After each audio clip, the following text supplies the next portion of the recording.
នៅពេលកុមារសួរសំណួរអំពីអតីតកាល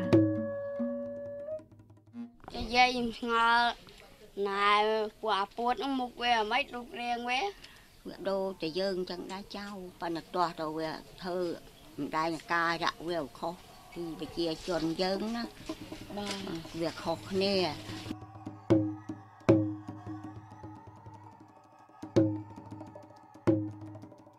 ឥឡូវវេទនាអស់ហើយយាយឥឡូវវាបែកបាក់ចឹងទៅវាទៅកន្លែងវាមិនដឹងវានៅឯណាយាយក៏មិនដឹងដែរបើដល់បែកបាក់អស់អញ្ចឹងទៅអាមេធំហ្នឹងវាទៅបាត់ទៅបើនៅតែអាចដេញក្នុងស្រុកក្នុងភូមិហ្នឹងនិយាយឃើញតែប្រជាជនដូចតែគ្នាប៉ុន្តែគេធ្វើពលពត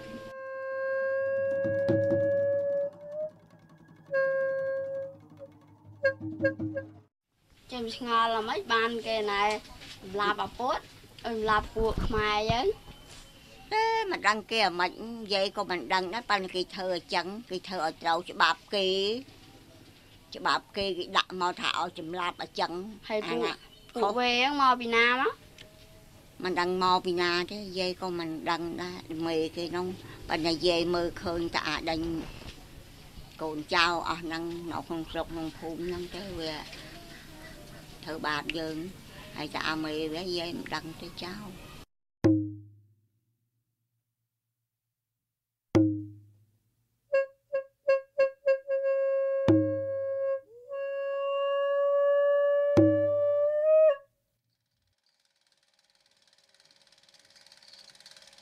តើមានអ្វីកើតឡើងនៅសម័យនោះប្រវត្តិសាស្ត្រកម្ពុជាប្រជាធិបតេយ្យឆ្នាំ1975ដល់1979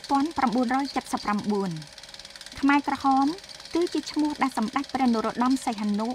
មានព្រះរាជបន្ទូលសម្ដេចទៅលើក្រុមកុម្មុយនីសដែលប្រឆាំងនឹងព្រះអង្គនៅទសវត្សរ៍ឆ្នាំ1960ឈ្មោះផ្លូវការរបស់ក្រុមនេះគឺបកកុម្មុយនីសកម្ពុជាដែលចូលកាន់កាប់ប្រទេសកម្ពុជានៅថ្ងៃទី17ខែមេសាឆ្នាំ1975ដែលជាពេលនៃការជ្រៀតជ្រែកពីសំណាក់បរទេសការទម្លាក់គ្រាប់បែកនិងសង្គ្រាមស៊ីវិលអស់រយៈពេល5ឆ្នាំមកហើយត្រូវបញ្ចប់បកកុម្មុយនីសកម្ពុជាបានបង្កើតរដ្ឋកម្ពុជាប្រជាធិបតេយ្យនៅឆ្នាំ1976និងគ្រប់គ្រងប្រទេសរហូតដល់ខែមករាឆ្នាំ1979មេដឹកនាំបកទាំងនោះហៅខ្លួនឯងថាអង្គការបដិវត្តន៍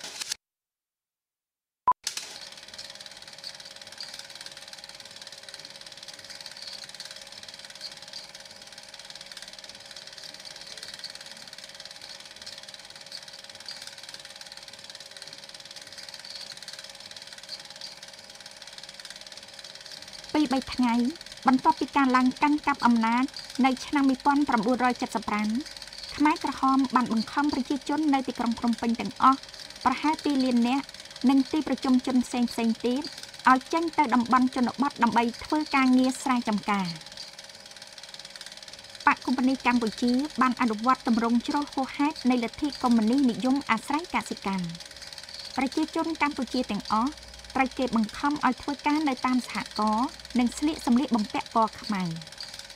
ខ្មែរក្រហមមិនអនុញ្ញាតឲ្យប្រជាជនដើរចេញក្រៅសហករណ៍មិនឲ្យគោរពជឿសាសនា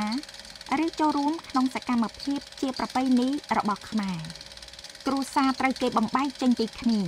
បកបានបំពាក់បំប៉នស្មារតីដល់កូនក្មេងជាច្រើននិងបញ្ជាឲ្យក្មេងទាំងនោះធ្វើជាកងការពារកិញ្ញអ្នកធ្វើទរណកម្មនិងទាហាន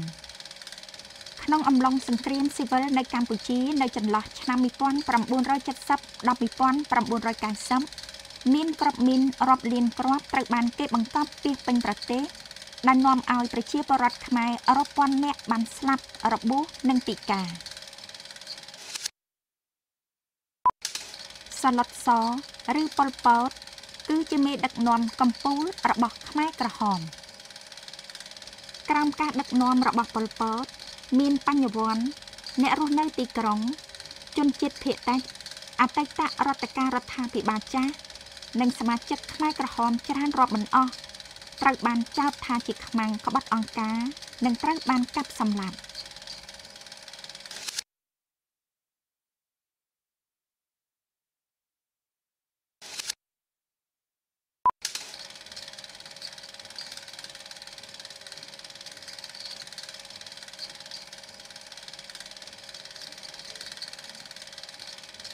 នៅដើមឆ្នាំ1979កងទ័ពវៀតណាមបានចូលមកប្រទេសកម្ពុជានិងរំដោះប្រជាជនខ្មែរចេញពីរបបខ្មែរក្រហមសង្គ្រាមស៊ីវិលបានបន្តក្នុងទសវត្សរ៍1980នៅក្នុងរបបកម្ពុជាប្រជាធិបតេយ្យប្រជាជនប្រហែល2លាននាក់បានស្លាប់ដោយសារជំងឺការអត់អាហារការបង្ខំឲ្យធ្វើការជាទម្ងន់ទារុណកម្មនិងការកាប់សម្លាប់ប្រជាពលរដ្ឋខ្មែរជាច្រើនដែលរួចជីវិតពីរបបខ្មែរក្រហមបានរងនឹងការប៉ះទង្គិចខាងផ្លូវចិត្តយ៉ាងធ្ងន់ធ្ងរនិងបន្តមានបញ្ហាជំងឺផ្លូវចិត្តនេះ3ទសវត្សរ៍មកទៀតបច្ចុប្បន្ននេះរដ្ឋាភិបាលកម្ពុជានិងអង្គការសហប្រជាជាតិកំពុងដំណើរការអង្គជំនុំជម្រះវិសាមញ្ញក្នុងតុលាការកម្ពុជានិងកំពុងស៊ើបអង្កេតបទឧក្រិដ្ឋទាំងឡាយរបស់ខ្មែរក្រហមនិងជំនុំជម្រះក្តីមេដឹកនាំជាន់ខ្ពស់ខ្មែរក្រហម5រូបរួមមាននួនជាអនុលេខាបកកុម្មុយនីសកម្ពុជាខៀវសំផនប្រធានគណៈប្រធានរដ្ឋអៀងសារីឧបនាយករដ្ឋមន្ត្រីអៀងធីរិតរដ្ឋមន្ត្រីក្រសួងសង្គមគិច្ចកាំងកិច្ចអ៊ីវហៅដុចប្រធានមន្ត្រីទរណកម្មទួលស្លែង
កម្ពុជានាឆ្នាំ2009 30ឆ្នាំក្រោយការដួលរលំនៃរបបខ្មែរក្រហម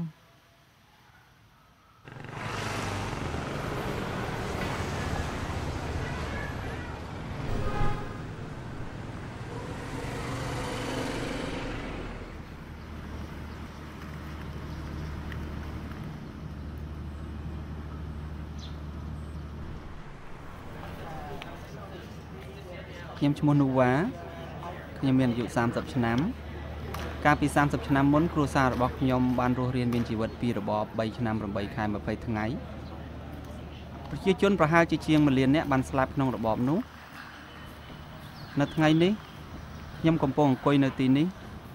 គឺនៅពីមុខសាលាក្តីខ្មែរក្រហមដែលនឹងចាប់ផ្ដើមជំនុំជម្រះជាលើកដំបូងចំពោះមេដឹកនាំខ្មែរក្រហមនៅពេលបន្តិចទៀតនេះចំពោះខ្ញុំក៏ដូចជាប្រជាជនខ្មែរផ្សេងទៀតដែរបានរងចាំព្រឹត្តិការណ៍នេះជាយូរមកហើយអស់រយៈពេលជាច្រើនឆ្នាំណាស់មកហើយដែលខ្ញុំតែងតែសួរខ្លួនឯងនិងអ្នកដទៃថាតើយើងដោះស្រាយយ៉ាងណាចំពោះអតីតកាលដ៏ឃោរឃៅនេះតើយើងអាចស្វែងរកយុត្តិធម៌និងការជាសះស្បើយពីរបបដ៏សាហាវឃោរឃៅនេះយ៉ាងដូចម្តេច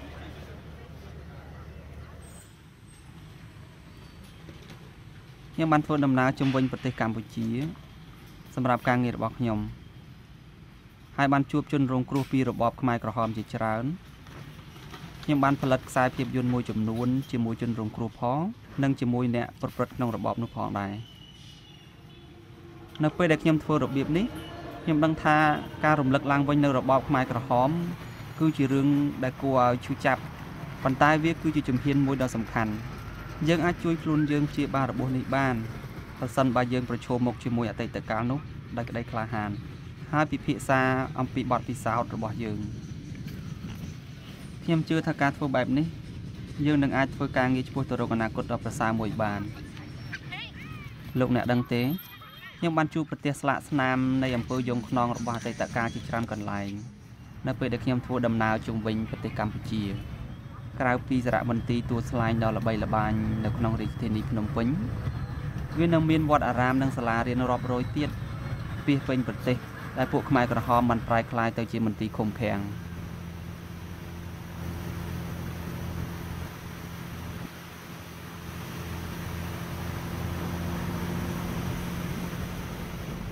ក្នុងនាមជាក្រុមថតខ្សែភាពយន្តយើងខ្ញុំបានធ្វើដំណើរជុំវិញប្រទេសកម្ពុជាដើម្បីស្វែងរកទីកន្លែងទាំងនេះគឺជាកន្លែងដែលគេស្ទើរតែបំភ្លេចចោលបាត់ទៅហើយ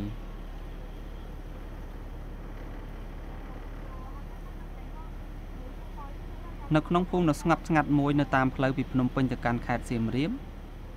មានវត្តដែលមានព្រះវិហារដ៏ចំណាស់និងស្រស់ស្អាតមួយគឺវត្តតាយ៉ៃ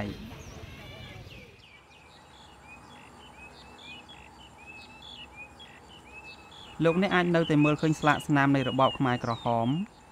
នៅលើជញ្ជាំងព្រះវិហារនៅឡើយទេនៅទីនេះខ្ញុំបាននិយាយទៅកាន់បុរសម្នាក់ដែលបានឃើញពីរបៀបដែលប្រជាជនត្រូវបានឃុំខ្លួននៅក្នុងវត្ត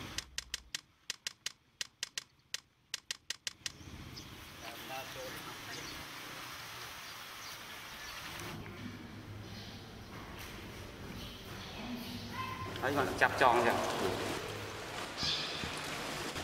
ចងចេះណាណាតួហ្នឹង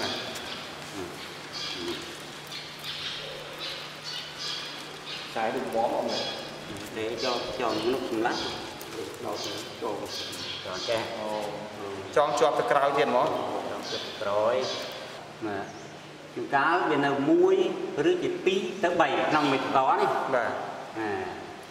ហើយបានអ្នកខ្លះនោះក៏ឡើងទៅលើទៀតណាមានឡើងទៅលើនោះខ្លះដល់ឡើងទៅលើនោះមានអ្នកឡើងទៅគេរត់ធ្វើវាបាត់ពីអាកន្លែងតនេះបាទបាត់ពីតគេសួរវៃមានអានេះធ្វើតាមគេ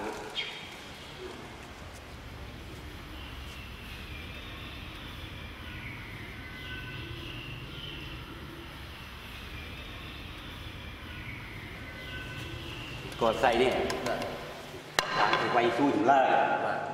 ស៊ូចម្លើយហើយបាត់លៀកទៅណាបាត់វាយយកដល់ទីដាក់មកវាយទៅណាវាយមកទាំងហឹងម្ដងបាទផឹកយករយផឹកសួររ៉ៃណាមួយទៀតបាទនោះទៅណោះបាទគេឡើងតាម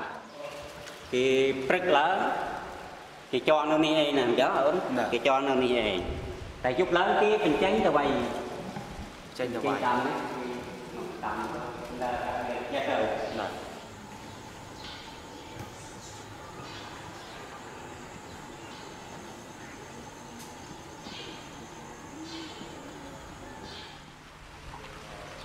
នៅមានកន្លែងផ្សេងទៀតពាសពេញប្រទេសកម្ពុជាដែលផុសតាងនៃអក្រិតកម្មប្រព្រឹត្តដោយពួកខ្មែរក្រហមបានចាប់ផ្ដើមរលុបបាត់រួចទៅហើយប៉ុន្តែការចងចាំរបស់អ្នកដែលបានជួបប្រទះនៅតែមានជីវិតរស់នៅហើយនៅស្រស់ក្នុងចិត្តរបស់ពួកគេនៅឡើយ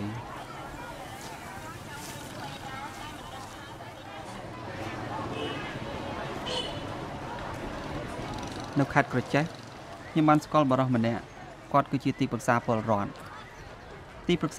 គឺជាបុគ្គលិកស្ម័គ្រចិត្តរបស់វិទ្យាស្ថានខ្មែរដើម្បីលទ្ធិប្រជាធិបតេយ្យដែលគាត់ត្រូវបានបណ្ដុះបណ្ដាលអំពីសិទ្ធិមនុស្សនិងច្បាប់ដើម្បីចែករំលែកចំណេះដឹងនិងបទពិសោធន៍របស់គាត់ទៅប្រជាជនដទៃទៀត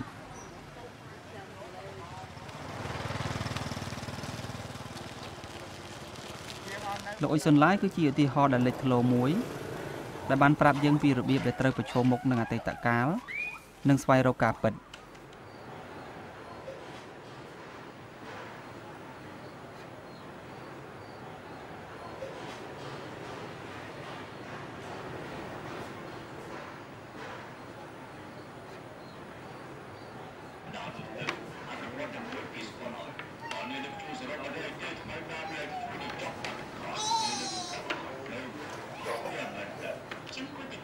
ខ្ញុំឈ្មោះអ៊ុចសុនឡាយ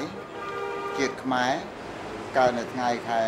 ទី2ខែតុលាឆ្នាំ1948ឥឡូវគិតមកដល់2008នេះត្រូវ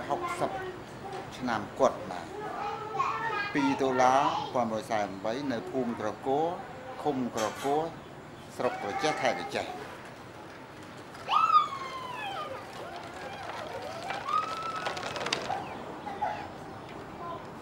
ដែលពួកពលពតវាចាប់យកប្រពន្ធនឹងកូនខ្ញុំកាលនឹងឆ្នាំ78ពេលដែលទឹកឡើងធំហ្នឹង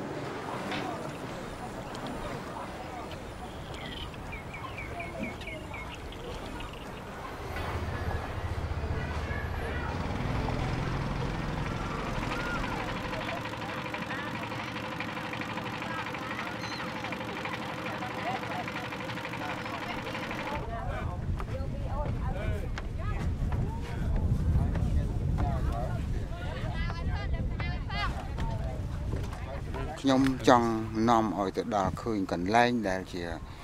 ពួកពលពតវាសម្រាប់ប្រពន្ធកូនខ្ញុំបាទនិងក្រុមគ្រួសារ3គ្រួទៀតហ្នឹងគឺនៅខាងមុខនេះដែលមានដើមមន់នៅសេះសល់ដើមមន់គឺនៅខាងលិចរីឯកន្លែងដណ្ដៅសាកសពនៅក្រោមដើមក្ដុលមួយដែលនៅខាងកើតដែលដីបាក់អស់ទៅហើយអញ្ចឹងទេបានថាទៅឃើញនៅដើមមន់ជានិមិត្តរូបមួយអាខាងកើតហ្នឹងក៏បីដីបាក់អស់ទៅហើយអត់មាននៅសេះសល់ទេប៉ុន្តែគាត់ថាកន្លែងហ្នឹងជាដណ្ដៅសាកសពដែលគេសម្រាប់ក្ដុលហ្នឹងដែលទឹកលិចបាត់អស់ហើយកាលនោះឆ្នាំ78ទឹកធំគឺវាលំទាំងដើមក្ដុលវាលំបាត់ទាំងរណ្ដៅសាកសពឆ្អឹងអីមិនមាននៅសេះសល់ដែលជាស្លាកស្នាមអកតកម្មហ្នឹងទេបាទគឺនឹងទៅដល់ក្នុងពេលខាងមុខនេះយើងនឹងទៅឃើញនៅទស្សនភាពកន្លែងដីបាក់ហ្នឹងហ្មងបាទអញ្ចឹង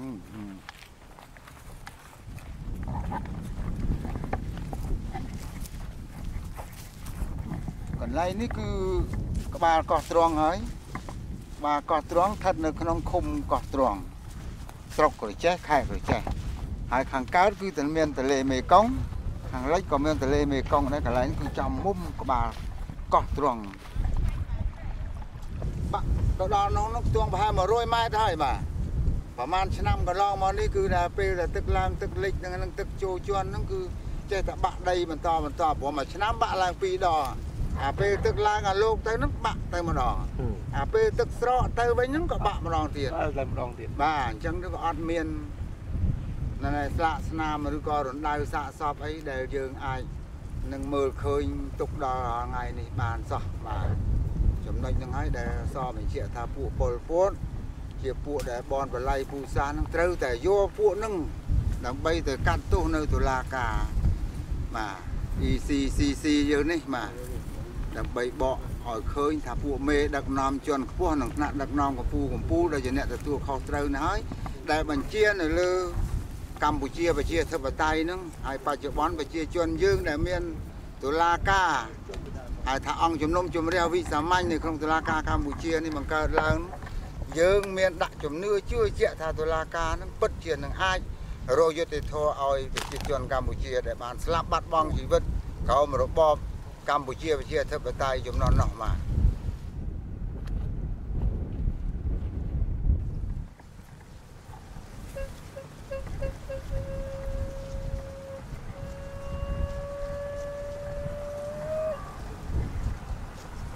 មិនដូចជាលោកអ៊ុចសុនឡាយដែលមានភាពក្លាហានប្រជាជនកម្ពុជាភាគច្រើននៅតែលាក់ទុកការចងចាំរបស់ពួកគាត់នៅក្នុងចិត្តជានិច្ចវាមានភាពលំបាកខ្លាំងណាស់ដែលត្រូវលាក់ទុកនៅការចងចាំតែម្នាក់ឯងបែបនេះ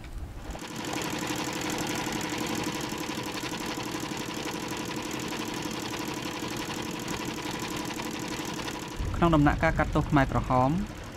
ខ្ញុំចង់ស្វែងយល់ថាតើយើងអាចធ្វើការងាររួមគ្នាដោយរបៀបណាដើម្បីប្រឈមមុខទៅនឹងអតីតកាលយកឈ្នះលើវានិងធ្វើឲ្យប្រសើរឡើងសម្រាប់បច្ចុប្បន្នកាលជាមួយនឹងក្រុមការងារថតភាពយន្តយើងបានយកទៅជាមួយនឹងម៉ាស៊ីនថតវីដេអូជាមួយនឹងម៉ាស៊ីនថតរូបប៊ិចពណ៌ក្រដាសកាតុងសៀវភៅនិងបានធ្វើដំណើរទៅកាន់ភូមិមួយនៅជនបទ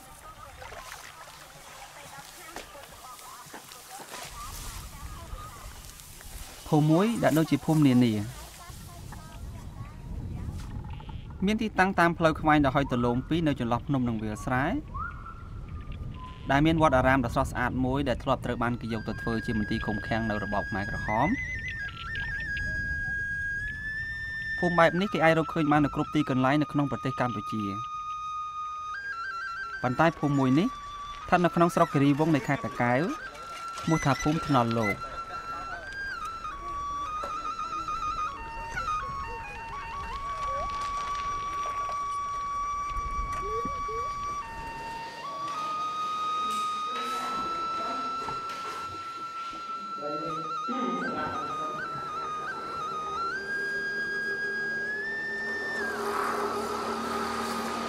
នៅទីនេះយើងចង់ដឹងថាតើនឹងមានអ្វីកើតឡើងប្រសិនបើយើងជាមួយនឹងអ្នកភូមិចែករំលែកនៅអ្វីដែលយើងទាំងអស់គ្នាបានដឹងយើងបានចំណាយពេលជាច្រើនពិភាក្សាជាមួយគ្នាដើម្បីស្វែងរកនូវលទ្ធភាពធ្វើឲ្យមានភាពសះស្បើយឡើងវិញនិងបានរៀនប្រើសម្ភារៈដែលយើងបានយកទៅជាមួយហើយក្រោយមកយើងក៏បានសម្រេចចិត្តផលិតខ្សែភាពយន្តមួយរួមគ្នាអ្នកភូមិគឺជាអ្នកដឹកនាំរឿងជាតួសម្ដែងនិងជាអ្នកថតតើវាអាចទៅរួចដែរឬទេយើងចាំមើលថាតើនឹងមានអ្វីកើតឡើងជាមួយប្រជាជននៅក្នុងភូមិថ្នល់លោក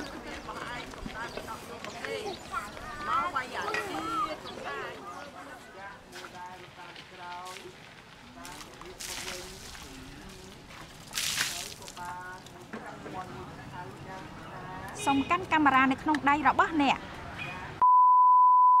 អញ្ចឹងខ្ញុំចាប់ផ្ដើមថតឃើញនិយាយហើយខ្ញុំមានសំណួរសួរទៅនិយាយភ្លាមមួយសំណួរភ្លាមហ្មងណាសុំទោសយាយមានឈ្មោះអីដែរមួយយាយសេណាយាយសប្តាហ៍ថ្ងៃនេះមានអាយុប្រហែលឆ្នាំហើយអាយុ73ឆ្នាំណាយាយរស់នៅក្នុងភូមិអីដែរយាយក្នុងភូមិថ្នល់លោកភូមិថ្នល់លោកឃុំអីទៅឃុំប្រេងពកឃុំប្រេងពកស្រុកអីគេយាយស្រុកអីគេគិរីវង្សស្រុកគិរីវង្សខេត្តអីគេខេត្តតាកែវណាបាទហើយមានកូនប៉ុន្មាននាក់ហើយកូន4នាក់មានចៅប្រមាណមានចៅចិនភ័យហើយអូចៅចិនភ័យឥឡូវសួរគាត់ហើយចុចនៅចូលហើយចុចមិញចុចហើយចុចហើយបាទចុចហើយសួរគាត់សួរណាបាទសួរតាមិញសួរគាត់ដូចខ្ញុំសួរមិញសួរអីសួរមើលយាយឈ្មោះអីយាយញ៉ាំតែឡូវមុខរបររស់ស៊ីធ្វើស្រែចម្ការបានអាម៉េចហើយឡូវណាបានទៅបានផលបានឥឡូវទឹកលិចផងអីហ្នឹងបានអាមុំសុំណយកាក់ក្បាលក្រហមអីចឹងចាអាមុំសុំខ្លះដែរបានហើយចឹងអរគុណយាយឡងសុខបាយទេសុខបាយហើយយាយបានកូនប្រមាណចៅប្រមាណកូនខ្ញុំ4ងាប់អស់ហើយនៅម្នាក់ឯងយាយនៅម្នាក់ឯងគេតាយាយតាឆ្លាប់ចិន4នោះអូហើយឥឡូវយាយក្នុងខ្លួននឹងនៅម្នាក់ឯងសុខសប្បាយទេខ្ញុំមិនសុខសប្បាយទេជើងចំបាក់